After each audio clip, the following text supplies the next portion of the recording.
Hello, friends and colleagues, and welcome to the Tourism Skillshop, hosted by State of Washington Tourism, SWT.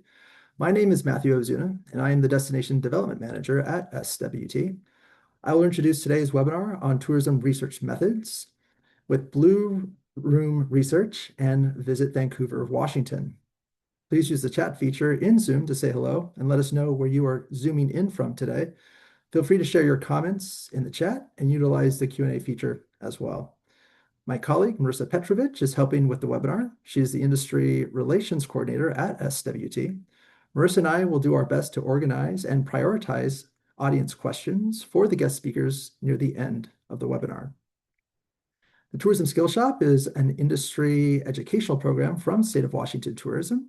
This webinar series will engage colleagues across the tourism sector, broadening their industry knowledge, skills, and network. Each webinar will highlight a specific issue or skill for tourism professionals to ponder and discuss with industry experts. SWT usually hosts live webinars of the Tourism Skill Shop on the third or fourth Thursday of every month from 10 to 11 a.m. Skillshop webinars are free and open to all tourism stakeholders. These webinars will also be recorded and shared with registrants as well as other users on the SWT YouTube channel. For Tourism Skillshop and other industry updates, follow SWT on LinkedIn and visit the SWT industry website. Now let's dive into today's webinar. As previously mentioned, this Skillshop webinar focuses on tourism research methods. Research and data are critical for tourism-related businesses and nonprofits to understand visitor behavior and market conditions, stay competitive, and engage with stakeholders. Webinar attendees will hear from Steve Halasz, founder and CEO of Blue Room Research, and learn the steps involved in planning research projects and working with vendors, including costs, timelines, deliverables, and insights. SWT's McKenzie will share data currently available and potential future offerings upon receiving sustainable funding right here at State of Washington Tourism. And Clifff Myers, President and CEO of Visit Vancouver, Washington, will elaborate on the impetus and impact of research projects in his destination community. Attendees will also learn about data quality and integrity, as well as ways to conduct research on their own and share it with stakeholders. The research process doesn't have to be daunting, and SWT can help destination communities identify research questions and techniques early on. Feel free to contact me with your ideas, and I'm happy to help you. Now, I'm not saying the research process is easy, and in fact, it can be complex, time-consuming, and require a certain level of knowledge and expertise. So let this webinar serve as a guide through the research process and help attendees consider all of their research options. I hope you're ready for this exciting webinar on research methods. I know it could be a little dull, but with this cast of characters on the call, we're looking to have a fun and engaging time. So with that, I will turn it over to Michelle. You will start us off first. Great. Thanks, Matt. And I just wanted to quickly share some of the existing research that State of Washington Tourism has available for you all to access, maybe as kind of a starting point, and just so you can see what we have, so you might want to build on that in your own research projects. We do maintain a research hub on our State of Washington Tourism industry website. I have the link here and I'll drop it in the chat after this. On that site, you will find a summary of the annual economic impacts of tourism report that we work with tourism economics on. We also have quarterly mobile geolocation data available. We partner with Datify on that data. Most folks, I think, know our funding situation, and so we are on hiatus with that contract. However, Datify has still been giving us access to the dashboard, so we do still have those reports available.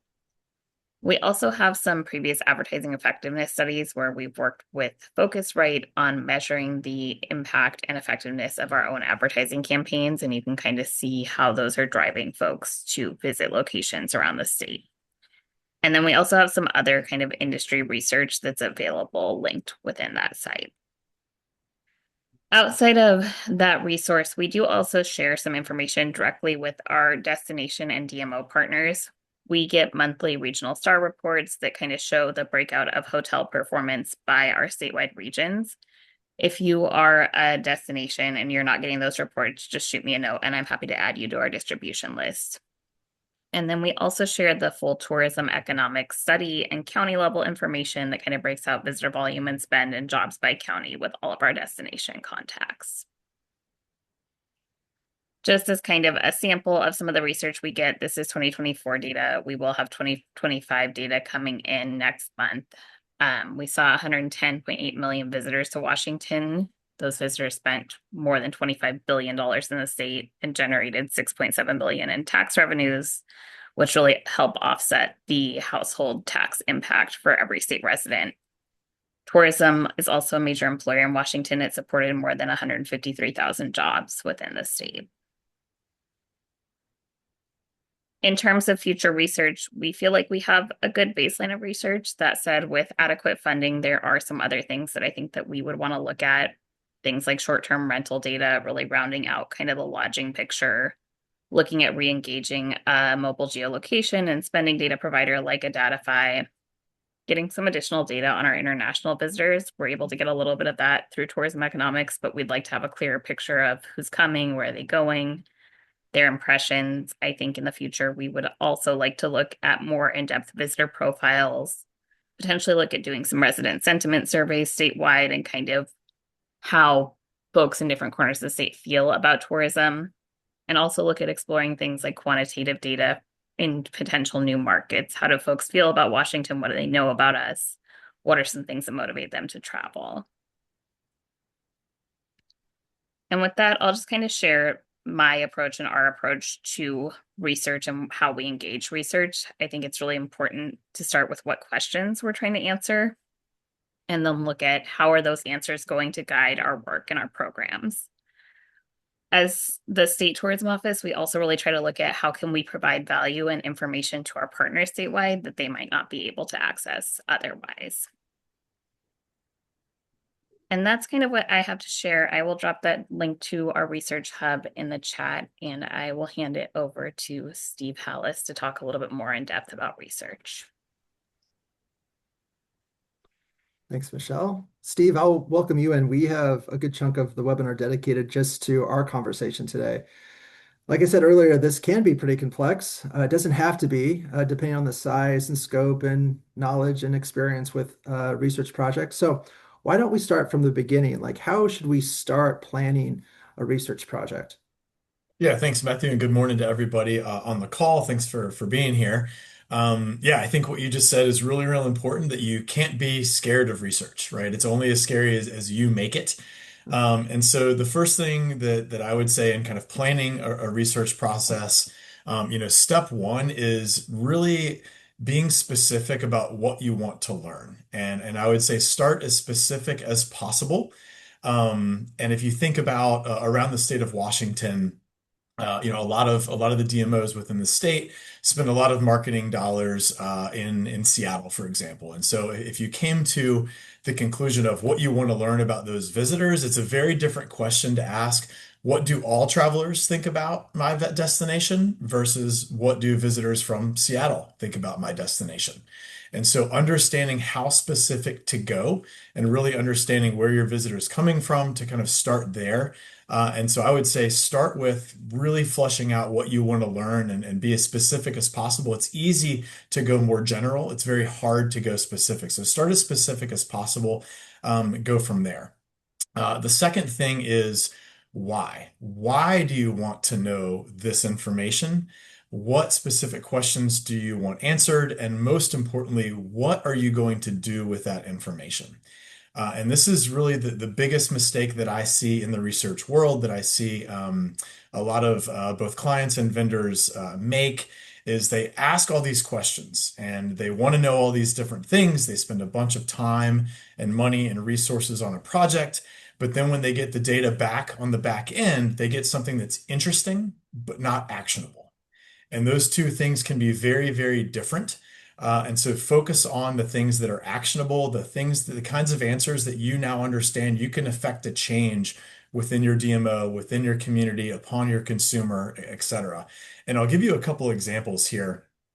So a lot of you on the call know that I used to be the director of research at Travel Portland, and Michelle, I think you were on the staff at that time too for this example. So this may jog a memory for you, but homelessness, no surprise, in Portland has been an issue over the years. And so when I came on board, one of the projects I started was a monthly and quarterly visitor intercept survey, asking how people felt about the city, where they were going, what they were doing, how they were experiencing the city. And one of the questions was around homelessness. And does anyone on this call think more homelessness is better? Clearly not, right? So we already knew that the more homelessness you had and the more pervasive it was and the more in front of the visitor it was a net negative thing for tourism. So I beg the question, did we need to ask this question at all? Right? We know that if people are experiencing homelessness and they're not feeling safe, that is a net negative thing and they're less likely to come back. So in a way, we already knew the answer to that question. So to me, again, that's an example of interesting. Now we know by percentage, we know a little bit more empirically how many people are affected by this, but we couldn't do anything with that information. Right? It's not the GMO's job to solve homelessness. It's not the DMO's job to solve this problem. That's really not the lane that the DMO in the city of Portland is swimming in. However, it is very interesting, right? And we use it as a talking point with the city to say, hey, this needs to be something front and center that you need to continue to work on. It was very interesting to know, is this changing over time? Are things getting better? And those kinds of things. So by no means am I saying that was a poor question to ask, but understanding how you're going to use that data on the back end, it's two very, very different things. And if you think about taking that a step further, would we ever use those data points for the public in our marketing efforts? Absolutely not.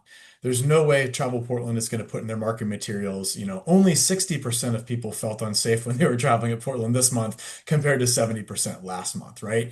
And so again, thinking about what's fit for external reasons versus internal, what's interesting versus what's actionable, very, very important in this process. And I think that's really the biggest swing and miss that DMOs make when they're doing research. To take that a step further, one of the great questions that I thought we asked at Travel Portland was around something that we could very much own.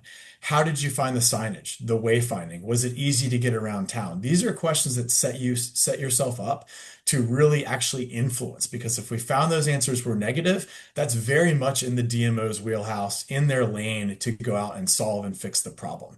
So really understanding what lane you're swimming in and where you can affect change. Another thing that I was talking about to another vendor, because I'm a research nerd, this is what I talk about to my research friends. But there was a very small destination in Texas, and they had hired a firm to do some visitor intercept and understanding brand health and awareness study for their destination, and they wanted to know all about international visitation. Right. But this DMO was so small, they weren't even doing out of state marketing, let alone any international marketing. Oh, wow. So again, even if they understood that less people were coming to them from international destinations, they couldn't affect any change because they weren't spending any dollars in any international markets or any states outside of Texas to influence this, right? And so this may have been a good first benchmarking exercise to understand, was there some potential, international play on marketing down the line? But to answer the question, are more or less international visitation visitors coming to our town? Not the right place for that question, right? So really just understanding what's in bounds and what's out of bounds and how you can use the data on the back end. So I would always advise starting thinking backwards, right? Thinking of, if we ask this question, what's it likely to yield, and can we do anything? Can we make a business decision with that information? So that's kind of step one. After that, it's really about methodology. What kind of project is this? How are you going to get the information you're after? Who do you need to talk to get this information? And there's a lot of different ways at coming at this. Do you want to talk to your residents about how they're feeling about tourism, like Michelle mentioned, perhaps? Do you want to talk to your visitors, finding out how they're experiencing your destinations? Do you want to talk to people that have been there before? Or do you want to talk about potential new visitors, like general population, right? Do you want to talk to people that are only from the areas where you do marketing? And within the state of Washington, there's a lot of smaller DMOs that are really spending the lion's share of their marketing budget on visitors from Washington, Oregon, the Pacific Northwest. So do you really care about someone from Kentucky, for example? If you're not doing marketing in that area, in my mind, it would be better to focus on really courting the customer that's spending time in your destination to get that opinion. Um, the next thing, and this is going to give Michelle chills up her spine because at Travel Portland, we always had to create a project brief for everything before we did it. And so I would really advise creating a brief, putting pen to paper. It seems slow, it seems painful, it is, but it will clarify your thoughts and your vision about what you actually want to learn. I really can't stress this enough. Puke on paper. Just put something down on paper. What are those questions keeping you up at night? What are the things you want to learn? And I promise you, it will move the project along faster than just going to a vendor and asking everything under the sun. If you go to a vendor with a project and you have a project brief written, they will love you. You get a gold star from the beginning because it moves the conversation to a higher level instantly. The next question is, can I do this myself or do I need the help of a professional? And this is me talking myself out of a job, but I'm okay with it. I think a lot more research can be done yourself than you think. And if you think about what the definition of research is, it's going out and learning something new that you didn't know before. You Right. can do a lot of this yourself. I think the quick and dirty approach to research is much more valuable and much easier to do than people think. So I would really advise on getting creative, getting clever, and thinking really thoroughly of, do I need a huge sample size? Do I need to speak to 500 people? Or can I get some directional type information by showing up at a festival or a conference or an event with an iPad and just talking to people? And maybe that's step one, and you take those learnings and evolve and then do a proper research project with an outside vendor down the line. But I think the quick and dirty effect, especially for smaller and medium-sized demos that don't have a lot of budget to work with, can get you really far, really fast, and may save you on that larger project down the line. I think another clever way to do things is use your existing or customer base. Send out emails to those people that have raised their hands and gone to your website and said, we're interested in your destination. Definitely don't be afraid to send them some emails. You might get a higher response rate than you think. And again, it's pretty easy to come up with 4 or 5 or 6 questions that are going to help you kind of understand things. A lot of our clients use pop-up features on their website. So if people are on their website, it provides a pop-up. Hey, would you take 4 minutes and fill out a customer survey? A lot of airports and public spaces have a couple of questions that you field before you get access to their free internet. That's just a couple of examples, but I love working with smaller destinations to think cleverly and creative and be scrappy to try to get at information without spending a whole lot of money. The next thing, if you decide that you do want to use a professional, find a vendor. Reputation in this industry is key. Ask your fellow DMOs and other people in your network who they've used. I would advise somebody that fits your vibe, fits your size, fits your budget, and can work with you in the way you want to be worked with. And so I would say interview lots and select the person that feels right for you. Next kind of a scope is once you've hired that research firm or come up with your own indicator that you want to do this yourself, is create the actual survey instrument. And so what questions are you going to answer? And if you're using a vendor, they should be able to help you out quite a lot with this. But what I would advise is stay hands-on, right? That you know your destination better than a vendor ever will, right? And I'm really glad Cliff is on this call because he lives in Vancouver. I live in Portland. We're only a few miles apart. I feel like I know Vancouver pretty well, but Cliff knows his destination way better than I ever will. And so when we were partnering together on survey questions, I feel like I helped a lot, but having that insider knowledge from the destination is really going to be great. And again, if you're hiring a vendor that's not in your neck of the woods, they're going to need a lot of help really understanding what makes your destination tick and provide for that back and forth. Next is have a realistic timeline and budget. Research takes time, right? And the more you come to a vendor with a finished product, with what you want to know, with some talking points, with some bullet points, the quicker it's going to go. Next is kind of fielding the survey. And again, if you're using an outside vendor, they're going to send out the survey for you. They're going to field it. They're going to crunch the numbers. They're going to come up with that deliverable and deliver it to you. I would always advise that in the contract, if you're using a vendor, make sure that they send you the deliverable before they present it to you. So you can look over it, you can come up with questions ahead of time. It's just an efficient way of using their time and yours. Always ask for the raw data as part of your agreement. So you can go back and cut the data additionally, pick through it, look at those open-ended answers verbatim if you'd like to. And then one thing that we always include in our contract standard, but a lot of companies don't, is always include a rework phase. So Hmm. once that deliverable and presentation happens, you need to be able to go back to the vendor because you're going to have more questions. You're going to share this with other people. They're going to think of things that you haven't thought of, and you want to be able to go back to the well to say, hey, can you cut this data, this way? Does the data we have in-house answer this question?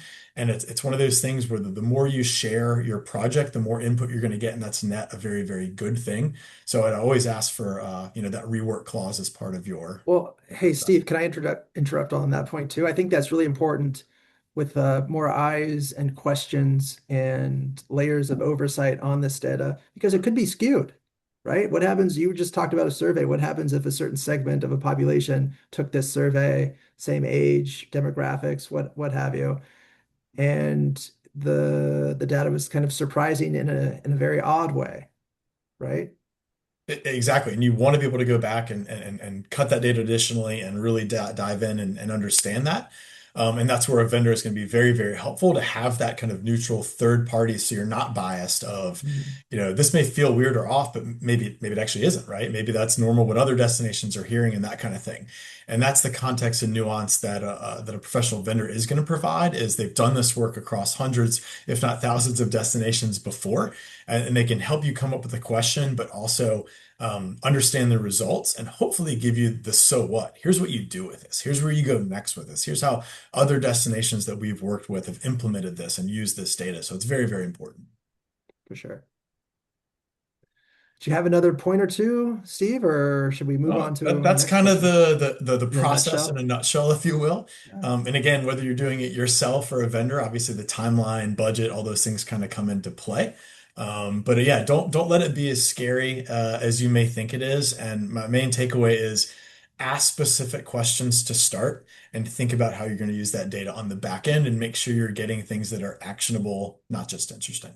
Yes, I think that's really a good point. I remember when I was learning these research methods and asking questions or really kind of thinking, overthinking, critically thinking about all the steps involved in this planning process for a research project and trying to come up with questions or projects that uh, go beyond interesting but are kind of actionable and that yield information or actions that folks don't already know. Like, hey, we already know this information. Like we all know homelessness is bad. Like, that doesn't really do anything for us. It's not really good worth of our ROI. So I'm glad you nailed that point.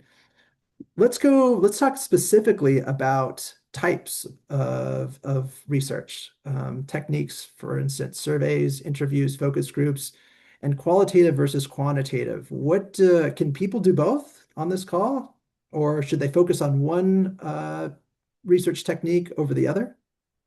Yeah, absolutely. And again, the research methodology used is really dependent on what kind of information you're trying to learn. But I think a mix of qualitative and quantitative is very, very good.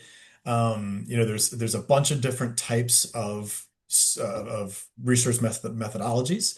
And the one thing that I want to bring into play here is kind of around incidence rate, sample size, and cost. And I think it's Okay. really, really important to understand what drives cost for most research projects, and Mhm. that is sample size and incidence rate. And so sample size, hopefully fairly obvious. The more people you want to interview, the more people you want to survey, the more people you want to include in your focus group, that's going to increase cost and time fairly obviously, right?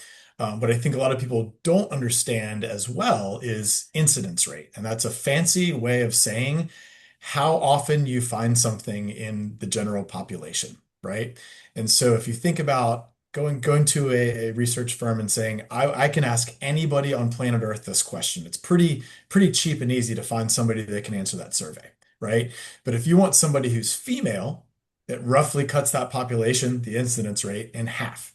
If you want to talk to a female over 40, it may cut it in half again. If you want to talk to a female over 40 in the state of Washington, that drives it down and down and down and down. So the more specific you want to go, that's what drives up cost in the research world. And there's a fine line of getting as specific as you can without driving the cost through the roof. And kind of going back to the previous example I gave before is, if you're a DMO in Washington, for example, that spends the lion's share of its marketing dollars within the state, it may be worth your while to spend a little bit more on your research to understand what the Washington State visitor wants to know, or somebody from Oregon if you're considering moving your marketing dollars into Oregon, for example. And it may be worth paying more than asking anyone across the country what they felt about your destination. So it's really understanding what you want to learn, and then kind of the incidence rate of how specific a person are you going after to find this information. Yeah, I think that's a good point too. And that's pertaining mostly to survey, correct? Correct. Okay. Correct. But what about focus groups as well? A subset of a demographic to talk about why they like a destination or what they hope to do in that destination? Yeah, yeah. Focus groups, you can come at that a number of different ways. And again, I talk myself out of a job all the time to clients, but I think focus groups are a great thing that you can do yourself. It's a great application for that quick and dirty type resource methodology, because you can go to a festival with an iPad and show up at the beer line, and say, hey, two or three, four people, I'll buy you guys a beer if you'll talk to me for 5 minutes. It's as simple as that. Right. And if you think about your ROI on that kind of thing, buying a couple beers or even just asking out of the kindness of their heart, hey, can you talk to me while you're in line for 5 minutes? It's a great way to do first person, focus groups. If you want it to be a little bit more formal, you certainly can. Again, thinking of ways of bringing more people together. If they're from out of state, they might not want to spend a lot of time, talking to you, but you can figure out ways to get those people in a group and talk to them for a few minutes. If you wanted to do an online panel, that's also relatively easy nowadays with Zoom calls and technology. Again, utilize the assets that you have at your disposal, whether it's a membership base, your distribution list of your consumers that have visited before, all those kinds of things. If you want to do a more professional and robust, then it might make sense to bring in a vendor. And I think there's benefits to all different ways of all the different methodologies I've just talked about, and it really depends on how scientific you want to get and how focused you want to be. And as long as you present the data in the right way, I think they're all valid, right? And the difference on sample size is here. If you have a focus group of 10 people, 20 people, that's not the time to say 17% of people loved their trip to destination X, right? That's not a quantitative survey. A sample size isn't big enough. What you can say then is, X percent generally felt this way. You just have to present the data, as it was expressed to you, and understanding the sample size, has some limitations of how you present that data. But yeah, I think virtual or online focus groups are really effective. A lot of the bigger research firms in our space use those exclusively now, and they're pretty easy and very cost effective to set up. And then if you did largely come up with the question set yourself and just wanted a professional moderator to kind of ask those questions and those kinds of things, it's very, very cost effective. So again, think outside the box. If budget is a concern or an issue, be realistic. How much time do I have to devote to this project? Or do I really just want to offload it to someone who can handle it soup to nuts and be done with it, right? And so just be realistic of it always takes longer than you think it's gonna, for sure. Oh, yeah, for sure. And I wish we had a Washington State research and data grant to help with that, but more on that maybe in the year or two ahead. That's Okay, right. one other quick example about interviews too. We've talked about marketing and maybe kind of product development, but let's talk about strategic planning in general for a destination community. I'm thinking of interviews, having a process in place, knowing that you're going to interview hoteliers, elected officials, um, I don't know, attractions, folks that work at attractions. You have one set of interview questions that you will ask everyone. It's not just random. I'm not just sitting down and having a conversation, but there's a process here. There's a set of questions. I'm going to interview one-on-one or groups. Maybe it's a kind of a little bit of a focus group, industry related.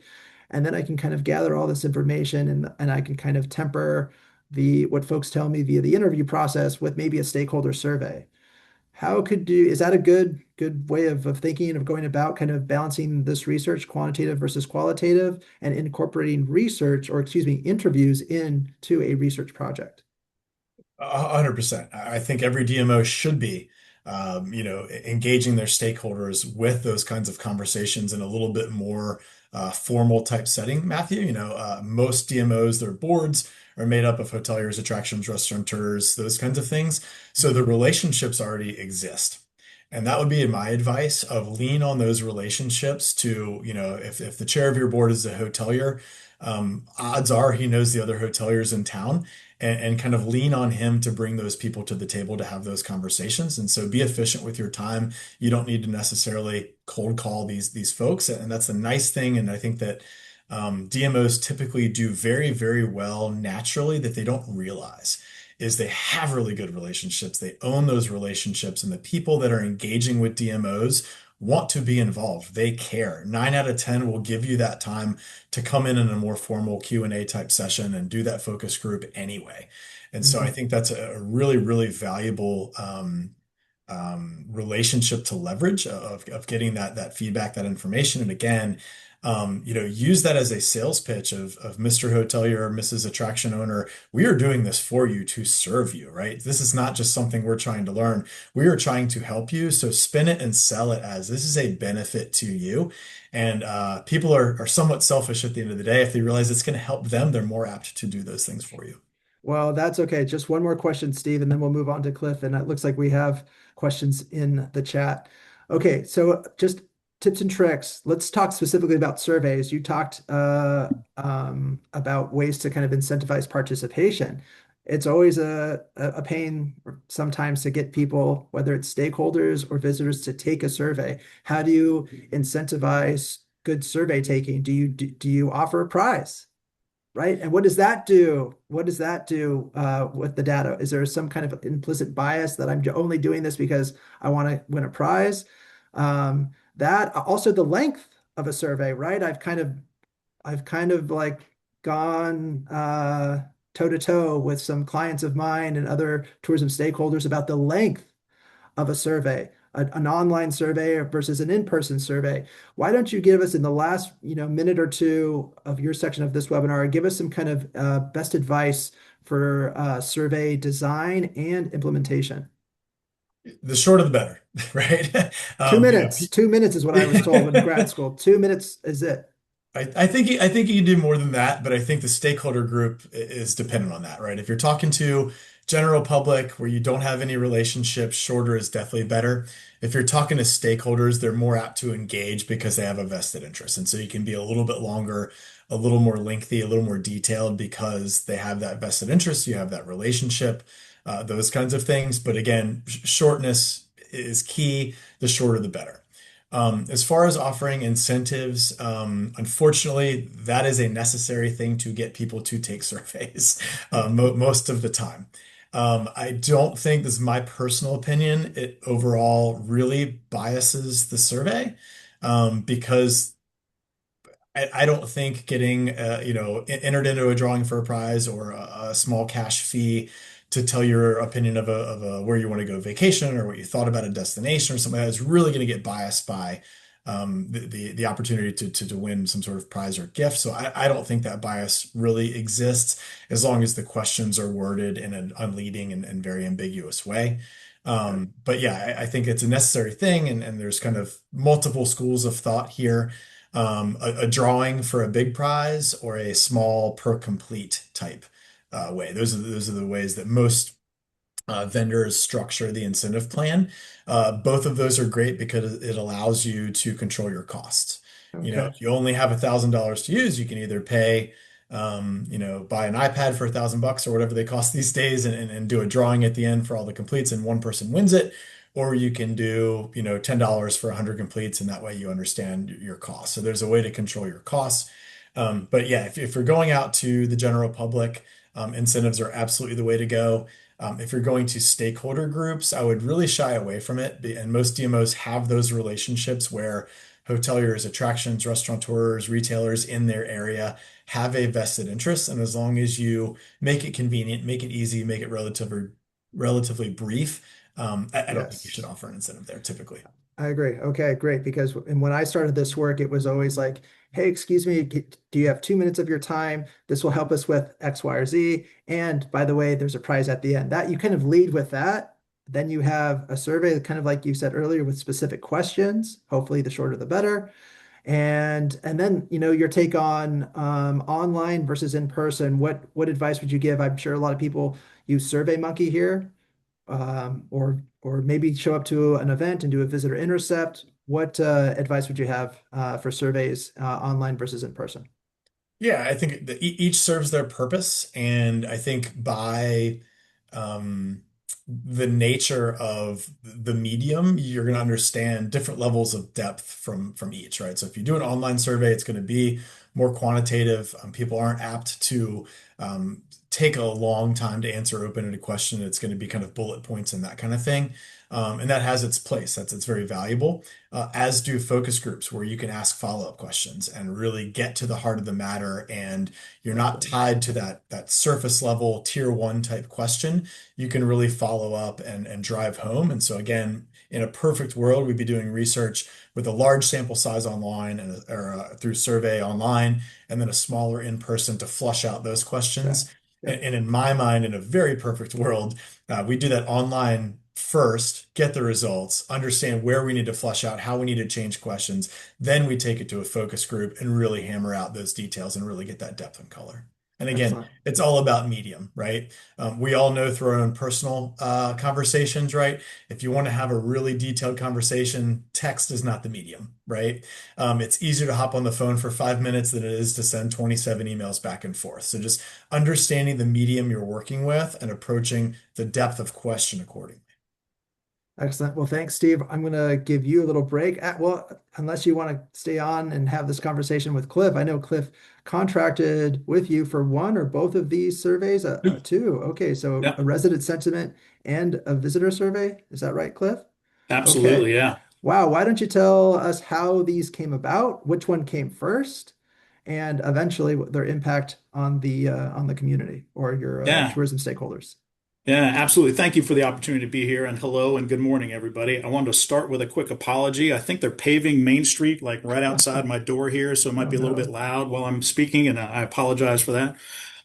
But you might know that Vancouver is a emerging destination, right? We're still trying to figure out whether or not we really truthfully are a tourism destination. So we've really taken a very large effort to take surveys of our residents and our visitors to kind of get an idea of what the sentiment is. We've put this on a rotation where we're going to be putting this research in the field every other year so that we can be kind of this first time around, we're establishing baselines and those type of things. But let's start with the resident survey that has already been in the field. We've received the benefit of that work already. We felt like there was three overall purposes for that particular survey. One would be like our social license to operate. As a DMO, we can only be successful in the community that we serve if the community supports it. So we want to make sure that residents feel that there is economic benefit to tourism without the potential crowding and different things like that. So that was the first thing. The second thing, we really want to make sure that our efforts are aligned with city goals. The population here is over 200,000 now, and the city has very established priorities for equity, safety, livability, different things like that. We want to make sure that the work that we're doing is aligned with that. We also want to identify friction points. We want to make sure that there's, if our residents are identifying issues like parking or housing costs or different things like that, we want to make sure that we had some idea of what that is so that we can work on that over time as well too. The overall program of research that we're doing here is really trying to help us move from destination marketing to destination stewardship. And so we really felt like that research helped us move from selling the city to serving the city, if that makes sense. It was a really impactful survey. It was really great for us to kind of take the temperature of our local residents. We're in the middle right now, and Steve may have an update in terms of, I think we're almost done with the visitor sentiment survey that's out in the field right now. We really felt like that was a great opportunity for us to take the temperature of our visitors, right? And we had three needs for that as well, too. First of all, the post-pandemic traveler traveler behavior has changed over time. We want to make sure that we understand the full why people are visiting Vancouver, and why they're choosing that now. And that's something that's really important for us to measure over time. We also want to make sure that we are doing our best to optimize the economic investments that we're making here in the local community. We want to make sure that we obviously track where our visitors are spending money. We want to make sure that we are then matching those investments in the community as well too. And then the other one was to really kind of take a temperature on the expectation versus reality. We really talk about this city being a urban, fantastic place to visit, but also it's like a base camp for you to do some outdoor adventuring and things like that. We want to make sure that that messaging is appropriate. If we felt like we were missing the mark there, then we really want to kind of make some adjustments there. And let's see, when it comes to the visitor sentiment survey, Steve was talking just a minute ago about adjusting along the way. What we found as those results have been coming in is that they're not necessarily matching our visitor patterns. We're finding that, and Steve, maybe you can help me with the percentages here. Maybe about a third of the survey responses are coming from visitors from Washington and Oregon, and the rest of it is coming from outside of our region and so forth. That doesn't match our visitation patterns, so we're having to encourage the survey company in real time to kind of help make that more aligned with our visitation patterns. And so that survey should be received in the next couple of days, couple of weeks, to be able to work on the data points from there. But I want to talk also about the impact of the two surveys that we have out there and so forth. As I said, the primary impact is to kind of move towards destination stewardship. By balancing these two data sets, we achieve three different things. Number one, we achieve that alignment that I spoke of. We make sure that the visitor experience doesn't come at the expense of the residents. Number two, it's education. We take the information that we receive, the visitor data, that will help us craft messaging going forward to make sure that we are encouraging good visitors and protecting our natural assets and those type of things. But we also believe it can help us achieve equity in the sense that the tourism really supports a career ladder for locals. We want to make sure they're providing living wage jobs for people, helping support a diverse ecosystem of makers and creators. And we really feel like Steve and his organization has really been helpful in helping us make this move towards destination stewardship. It's been a great relationship we've had so far, and we're really looking forward to digging into the results after we receive the second survey. Excellent. Wow. Steve, any words from you? The update, Cliff, is we should have that survey wrapped today, I'm told. All right. So we should have all of our respondents in, and then as you know, it'll take a week or two to turn around the results. We'll schedule a presentation, and as always, we include rework. So when you take this out to stakeholders and get additional questions, you can always come back to the well for us. So we look forward to having that over to you in the next couple of weeks. Yeah, and a quick comment also about choosing the right provider for these type of research projects and so forth. Steve's organization really has a lot of experience in this type of sentiment research. So when we're designing these surveys, he's able to use really fantastic research that he's received from other surveys to our benefit and so forth. So it really helped us design our surveys because of the experience they have in the field, because otherwise we'd be making it up on our own. Cliff, good work and good luck. This sounds like you're in this for the long haul. Survey every other year between resident sentiment and visitor. Let's see here. I wanted to talk about resident sentiment, well, actually, Steve, let me bring you in too. If Cliff's is going every other year or going back to his residents, this is something that's come up in my academic background and in some communities too. I've heard about survey fatigue. How do you kind of guard against that, especially amongst residents or elected officials or just tourism stakeholders in general? Yeah, it's a good thing to think about. But in reality, every other year isn't really that much. And again, I think we did a pretty good job of keeping the survey relatively succinct. It's less than 10 minutes long for most people, so it doesn't take a lot of time. The other thing is we're not exactly going back to the same residents over and over again, right? So it's anyone in a group of zip codes qualifies to take the survey. We use a panel company, a third party, to provide us with those respondents, so it's not necessarily the same people. What I think you're speaking to, Matthew, is more on, in my experience, the stakeholder side, right? So if you're going back to the same hotel every year and the same restaurateur and the same retailer asking very, very lengthy survey questions, that's when survey fatigue becomes a thing. But I think once a year, if it's a relatively quick and painless survey, I think most stakeholders are more than willing to do that. Every other year, certainly not a problem. But yeah, I think survey fatigue is a thing, but less so than you may kind of intellectually think in the survey industry, in the DMO world, because your stakeholders want to give feedback generally. They want to have input. They want to have a seat at the table. That's why they are so engaged, and they have a vested interest in what you do with the destination. Can I chime in on that just a little Sure. bit as well too? The rotation is very purposeful, especially on the resident side for us. As I mentioned, Vancouver is an emerging destination, but we also, our residents, we found, have a very difficult time describing what we call the destination identity of Vancouver, Washington. If you ask somebody who lives here, what does it mean to live here and what's it all about? You're going to have a really interesting set of answers. They're going to start maybe even like referencing where Steve lives over in Portland. That has nothing to do with Vancouver. And so we feel it's really important for us to take the temperature of our residents over time so that we can help kind of help articulate that destination identity over time. It's very purposeful.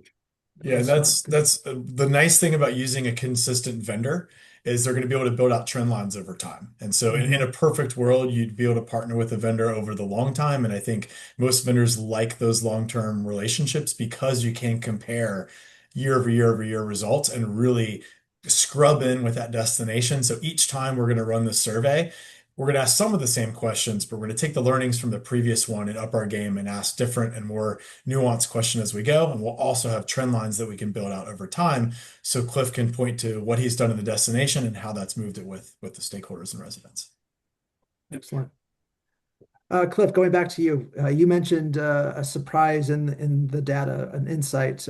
What other surprises or challenges have you faced so far in this research journey?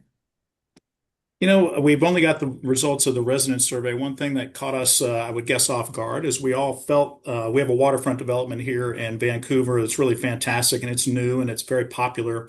We felt that some of the sentiment we'd be receiving from our residents was that visitors are overcrowding that particular area. It did not come really across in that same sense. It came across more in the sense of parking and different things like that. So we're very pleased to realize that was not the case. It's those Yeah. type of things were really interesting. We take that stuff we thought for granted because we feel like we're subject matter experts, but the data shows otherwise. Excellent. Good to know. Well, do you have any other pieces of advice for folks pursuing similar projects, Cliff, or trying to work with vendors or doing some of this on their own? Did you do any of these components on your own? We do not. We certainly use a lot of the SWT tools like Datify and different things like that, but this is our first effort into research programs of this magnitude and so forth. We don't do anything on our own in that sense. Okay, excellent.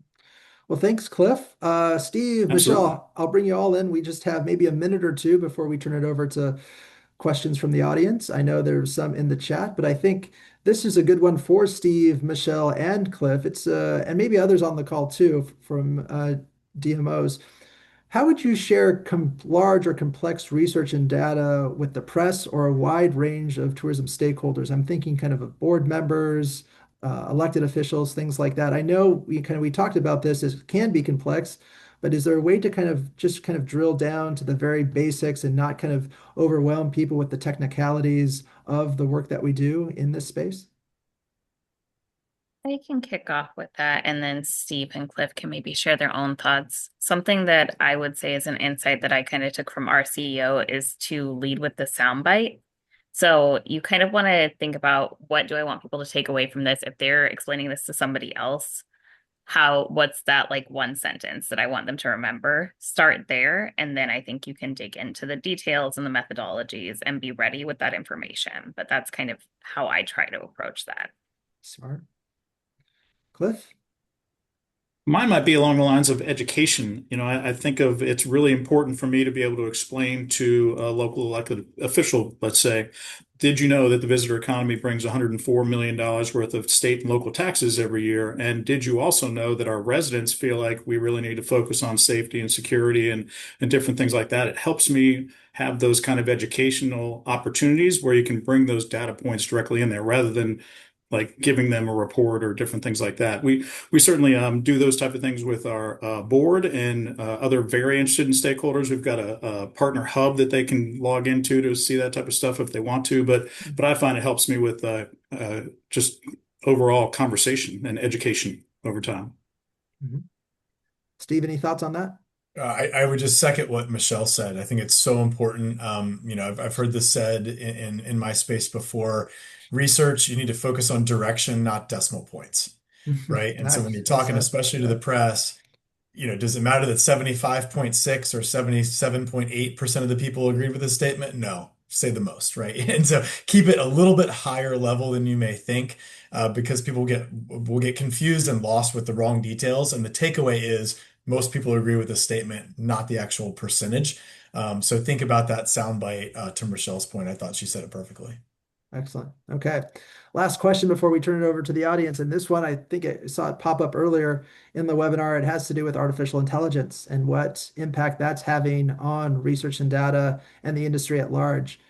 Steve, do you want to just kind of share your thoughts on that and then we can move on?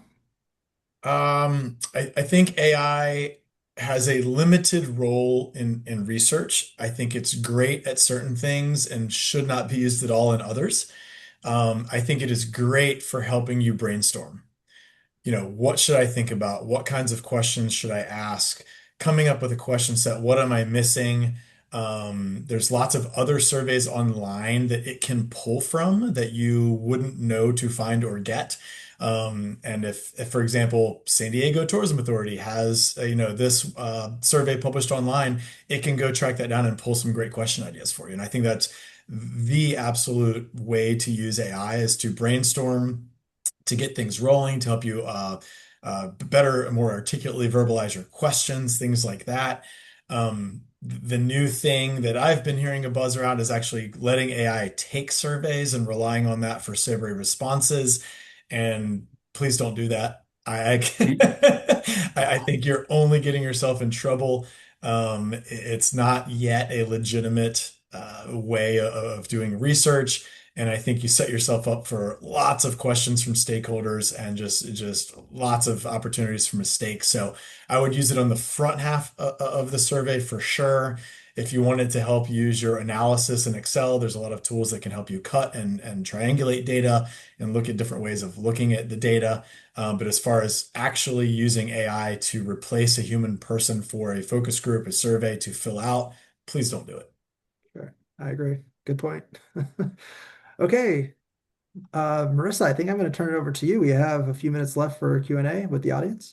Sounds good. Awesome. Yeah, I think a majority of our questions kind of got answered throughout, so some of these might be a little bit of a repeat. This one is for Steve, and what are your thoughts on using online versus in-person focus groups? Yeah, very good question. I think each are very, very useful and should be used in different ways. I think if you get an in-person focus group, that's the time to really go deep and ask that not only first, but second and third level type question, like that emotional response. Why do you feel this way? Let's talk about that. Really, really get deep in the conversation. Whereas an online or kind of Zoom or something like that is a little bit more of those surface level. It's a bit more kind of quantitative, those larger questions, a larger sample size, those kinds of things. And so that's where I would use those two. But I think each one of those definitely has a place. And I, in my career, have gotten a lot of value out of each of them. And just the big takeaway is understanding how you use the results from each of those. You're going to use them differently. So just understanding the nuance and context of those answers and data sets. But I think both have their place, and in a perfect world where everyone had big budgets and a lot of time, you do both for everything. Awesome. Thank you. All right.